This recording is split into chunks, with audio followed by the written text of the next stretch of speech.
จักมือเลยบ่บุญมา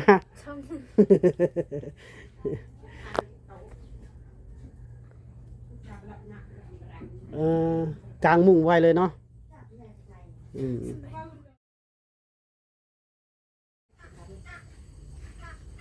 สบายดีและสวัสดีเด้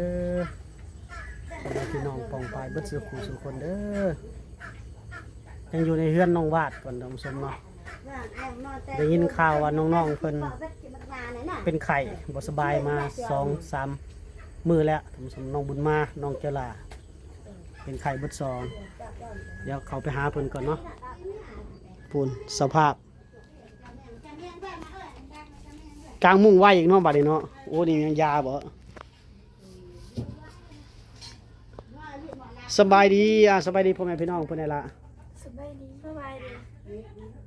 ปลาตัวเป็นไข่เบิด2เอื้อยไอ้น้องเลย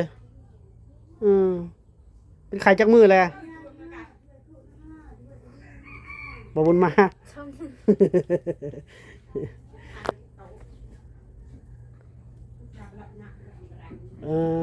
กลางมุ้งไว้เลยเนาะ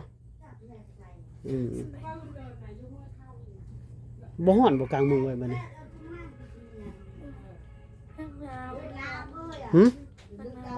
หนาวไอ้สิบ่ติดไข่น้ำบ่นี่เนาะเพิ่นเป็นไข่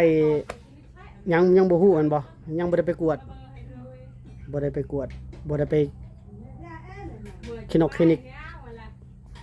สุขศาลาก็บ่ได้ไปเนาะป้าตัวหอนขึ้นมาเนาะ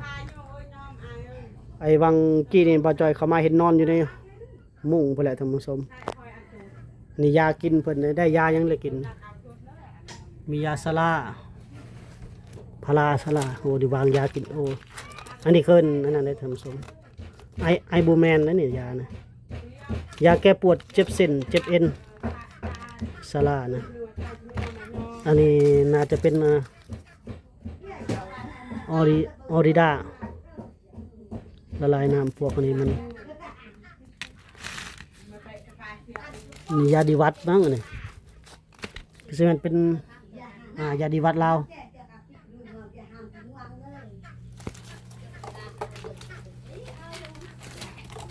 ใครไปซื้อยาให้แม่ไปซื้อยาให้แล้วกับทางอาหารเป็นให้ยาพร้อมอาการเป็นไงหนาวหนุ่มเสือก็หนาว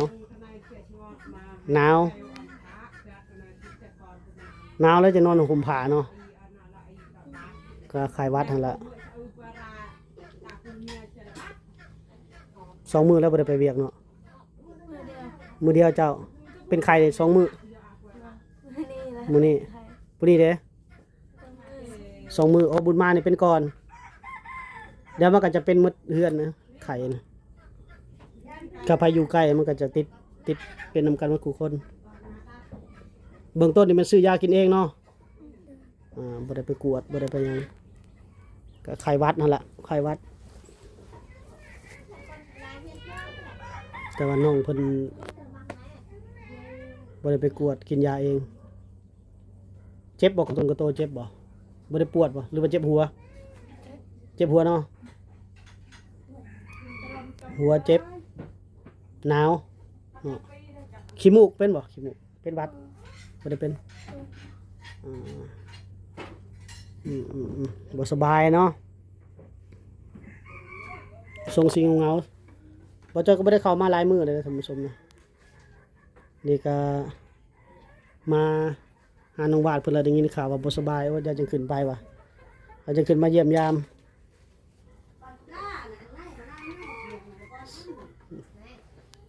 ถามแม่เพิ่นว่าคือบ่ไปกวดก็ต้องเข้าคลินิกพุ่นแหล้วเนาะเข้าคลินิกเขาไปโรงหมอก็ได้ยาพารามากินคือกันนั่นแหละไปโรงพยาบาลก็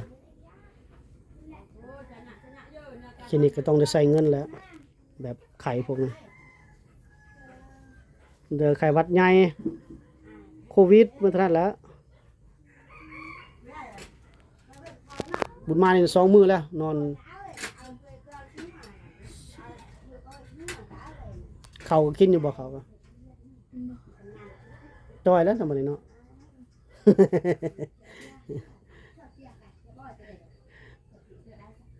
อืมเป็นไข่ถามแม่นว่าโอ้ยบ่มีเงินไปโรงหมอดอกแม่เพิ่นว่าซื้อยากินเองนี่แหละนี่บ่จอยขึ้นมานี่ฮ้อนเท่าใดท่านผู้ชมฮ้อนแห้งขนาดโอ้เนาะเป็นไข่บ่สบายแล้วแหละพากันหน้าบูดหน้าบิ่งเบิดเลยบ่จอยฮู้ว่าเพิ่นบ่สบายก็ขึ้นมาถ่ายผู้ใหญ่เพิ่นเบิ่งก่อนเนาะโอ้ฮ้อนนี่อยู่เทิงนี่นุ่งเสื้อกันหนาวได้เสยเดี๋ยวนี้ก็ยังเจ็บหัวบ่จ้ะเจ็บหัวเนาะเป็นไข้เด้อกลางคืนเจ็บแห้งไอ้นี่ กลางคืนนั่นโอ้ เจ็บหัวย าติดหัวก็บ่มีซ้ำเนาะยาติดยาพารานะกินยาพารากับยาเม็ดสีฟ้านะกินยาเม็ดสีฟ้าแล้วปะยาซาร่ามันมียาเนี่ยมันคล้ายๆกันหมดแหละนอกจากยาดีวัตนะมันบ่คือกันพวกซาร่ากับไอ้ยาไอบูแมนนะก็อันเดียวกันกินข้าวอยู่บ่บุญมาบ่ได้กินเลยเอาจอยแล้วบัดนี้น้องบ่กินเนาะ2 มื้อก็ลงเลยเด้สุดโทรมไปแล้ว2 มื้อก็คือคนป่วยหลายมื้อเลยเฮ็ดได้จังดีสบายนี่โอ้ไก่กันเนาะ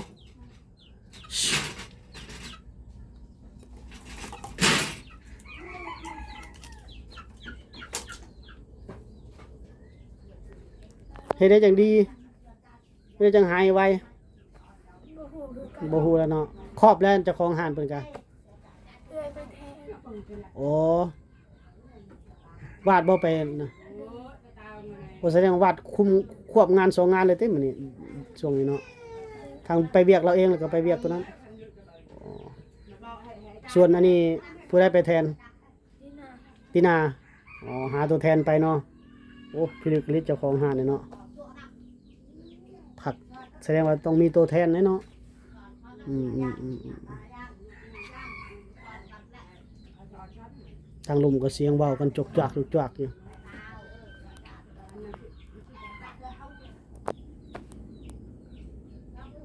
เป็นไข้นี่มันเมื่อยเป็นไข้นี่กินข้าวบ่แซ่บแล้วก็เมื่อยไวเนาะ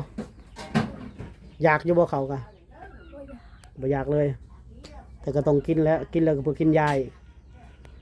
ต้องให้แม่นี่ต้องไปให้เขาวางยาให้ในอันห้านขายยาว่าเฮาเป็นไข้ในนี่บ่แม่นเฮาซื้อมาเองได้เฮาบ่แม่นเฮาคิดเอาเองบ่ได้นะต้องบอกเขาว่าอาการเป็นอันนี้ไปห้านขายยาพวกคลินิกพวกหยังก็ตาม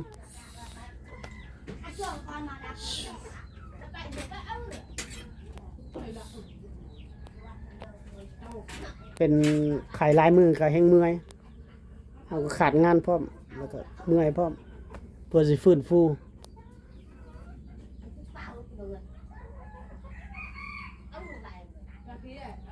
คือบ่ไปกวดบ่มีเงินบ่บ่แฮงแล้วเนาะ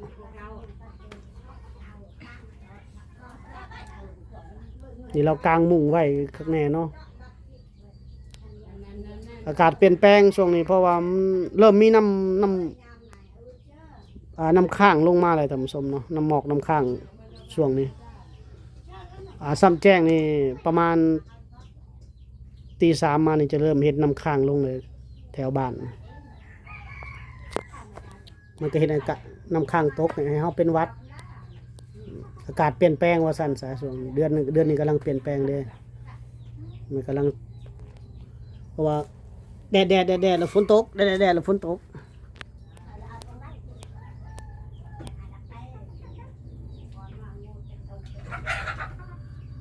คือคนไข้หลายมื้อแล้วเนาะ แล้ว FC บ่ได้เห็นน้องบุญมาแต่งตัวงามแล้วเจ้าหลานนี่ให้กระเต็กตั้งแต่ไปเฮ็ดเวียกมานี่ยังบ่ได้เข้าคลิปจักบาท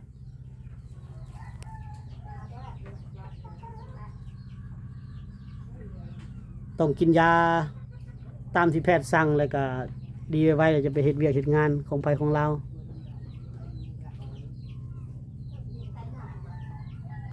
ของสิดีอยู่บ่แก้วละมีแห้งแล้วบ่ยังมื้อแรกกินยานอนพักผ่อนตัวแรง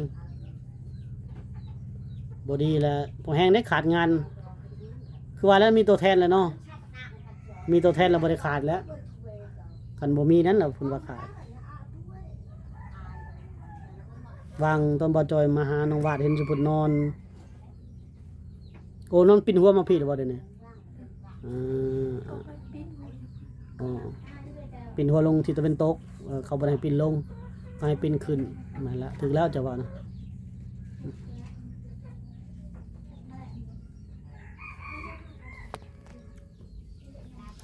กัดสิรบกวนน้องๆเพิ่นเล็กๆน้อยๆท่านผู้ชมเนาะเพราะว่าเฮาอยากอัปเดตเด้น้องเพิ่นบ่สบายเนาะบ่มีเงินซื้อยากินแล้วก็บ่ได้ไปกวดเป็นไข้น่าจะเป็นไข้หวัดแหละท่านผู้ชมเบิ่งจากอาการแล้ว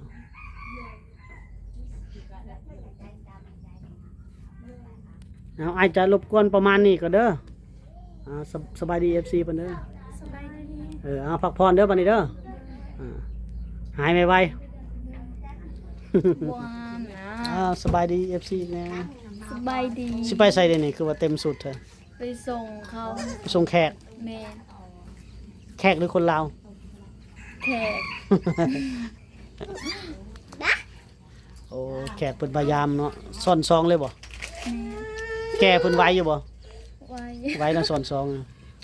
หนักเลยเนาะซ่อนซองเนาะ บ้านจะช่วยแก่เครื่องเวียดนะเปาหนึ่งหัวไอแอกอิตินา แก่บ่ไหวเด้ แกไปซื้อเครื่องมาขาย บ่อันเครื่องนุ่งแบบเครื่องเวียดนั่นเด้เครื่อง โอ้เสื้อผ้า แม่ เขาเอามาให้ ไปแก่ แกมาแต่ไสแล้วบัดนี้ อยู่ตลาดนั่นแหละ อืม บ้าเคี้ยวผู้ใดมาให้ เบียดจะค่อยอยู่ได้ละปะอยู่นาน อืมได้เสื้อผ้ามานุ่งเนาะ บ่มีหนุ่มบ่ได้นะมีแต่เครื่องไง อ๋อบ่ถือกับเฮาเนาะ แม่ ก็ไปให้ผู้อื่นพี่น้องผู้อื่นอีก แม่ พี่น้องมาแต่บ้านอื่นบ้านไกลก็ไปแบ่งไปปันกัน ลงมาแต่สองสาวนั่นแหละสุเพิ่นคือสิบ่ไหวดอกให้พักผ่อนก่อนเบิ่งสภาพแต่ละคนแล้วบ่สบายเนาะบ่ติเขาเจ้าแล้วเฮ้ยนอน ไปยังบ่ไหวบ่สบาย ไข่นี่เดียวติดกันได้ไข่นะไข่นะ ต่อเลย เป็นไข่เกินไข่เขาบนเฮือนไข่หวัดอันนี้กันภูมิต้านทานภัยบ่ดีแหละเป็นก็บ่สบายนำบ่มีคันเฮามีเงินไปกวดนี่ก็สิได้ยาเงินยามากินแบบยาดีๆหั้นนะว่าซั่นซะมันก็สิหายไวฟื้นโตไว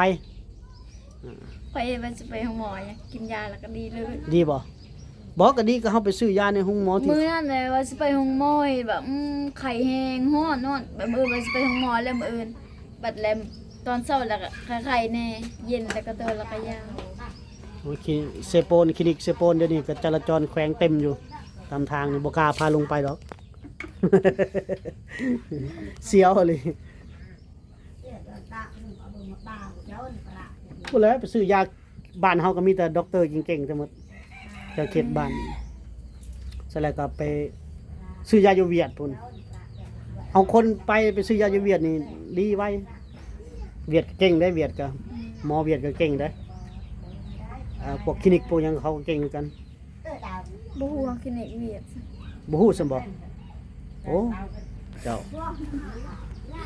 ห้านอยู่ในเวียดน่ะอึดยังแต่ละห้านแล้วก็มีคลินิกพร้อม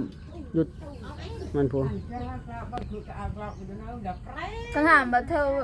เขาอยู่ระบาเวียดนี่ก็เห็นอยู่หา ห้านขายยาเด้เฮาเว้าอาการให้เวียดนี่เวียดจะยาลาวมันบ่คักคือยาเวียดนะยาเวียดนี่แข็งยาเวียดนะมันดีก็ดีไว้ลูกอ้ายบ่สบายนี่ไปเอายาเวียดพุ่นแล่นเข้าไปซื้ออยู่ในเวียดพุ่นมันจะถึกกว่า มันหมายถึงว่า เขาจะกินลงกว่าลงไวเป็นไข่นี่บ่ได้กินซ้ำยาลาวไปกินยาเวียดพุ่น อันนี้หัวหน้ามันมาจะดีเด้ บ่ แล้วให้ยา หัวหน้า ป้าตุ้ยอันนี้ ลองให้ ยาแล้วให้ อยากกินยาลาวหมดบ่ แม่ซื้อแน่แล้วให้แน่เซานี่ โอ้คันเราไปซื้อให้คันเราให้วางยาให้แห้งลงไว้คันเฮากินยาถือกินยาบ่ถือก็บ่ลงไว้เพราะว่าบ่สบายในไข้หวัดอันนี้โอ้ไข้หวัดนี่มันเป็นไข้หวัดใหญ่เจอไข้หวัดธรรมดาอ่าช่วงนี้อากาศเปลี่ยนแปลงเด้ อืม จักโรคเด็กน้อยเสือจักเขาเอิ้นหยังโรค RSV บ่ตัวนั้นเด็กน้อยนะเด็กน้อยนะเฉพาะเด็กอันเด็กน้อยดอกอันนี้ผู้ใหญ่เลยคือสิบ่ติดตัวนั้นไข้ตัวนั้นนะมันลงคอลงหยังดอกอันนั้นตัวนั้นเฉพาะเด็กน้อยนั่นอันนี้ผู้ใหญ่เลยน่าจะบ่น่าจะบ่ติดแต่กินยาธรรมดานี่ละฟื้นฟูเดี๋ยวมันหมดฤทธิ์มันก็ดีดอกแต่ว่าหลายมื้อหั่นแหละ ก็ไรมา ประมาณอาทิศหนึ่งบ่หรือ5-6 มื้อ ข่อยนั้น10 มื้อ 10 มื้อบ่ อ๋อ เมื่อยเลยเนาะ เมื่อยว่าสิไปเฮ็ดเวียกวันที่หนึ่งก็ไข้ก่อนนั่นอีกแต่ก็แล้วบัดนี้ก็บ่ โอตีนารอดเนาะตีนาเนาะ ตีนา ตีนาช่วงหนึงบ่สบายเด้อช่วง จูดีอีกเป็นต่อ ตีนาก่อนตีนาแล้วค่อยอีกตี อ่า นาที นี่มันเข้าเมื่อไหร่แม่นแหละมันเข้าเมื่อไหร่มันมาฮอดเขา2 คนบัดน่ะมันเข้ามาแล้วอาการไข้เกินไข้จักสิว่าไข้หยังไงนะแต่ว่าไข้หวัดนั่นละแต่ว่ามันลามหมดทุกคนมันไปหมดเฮือนเอ้าก็คอยเขาเจ้าดีไว้หายไว้มื้อหน้ามาจะอัปเดตอีกได้เงินไปซื้อยากินนั่นก็ถือว่าหายไวอยู่ดอกไปให้อันด็อกเตอร์ในแถวนี้เขาวางยาให้เขาคลินิกบ่แม่นหยังว่าวางยาให้แน่กินฟื้นฟูก็หายเนาะ แม่ โอเคไอจะขอจบคลิปวิดีโอไว้สำนี้ก่อนพบกันใหม่ในพี่หน้าในพี่นี้สบายดีสบาย ไป ดี ดี ช่วงนี้น้องๆ2 คนบ่สบายเฮามาถ่ายน้องวาดต่อช่วงนี้มื้อใดเพิ่นหายดีพุ่นละจังจับบุญมาถ่าย มาได้คือเก่า อ่า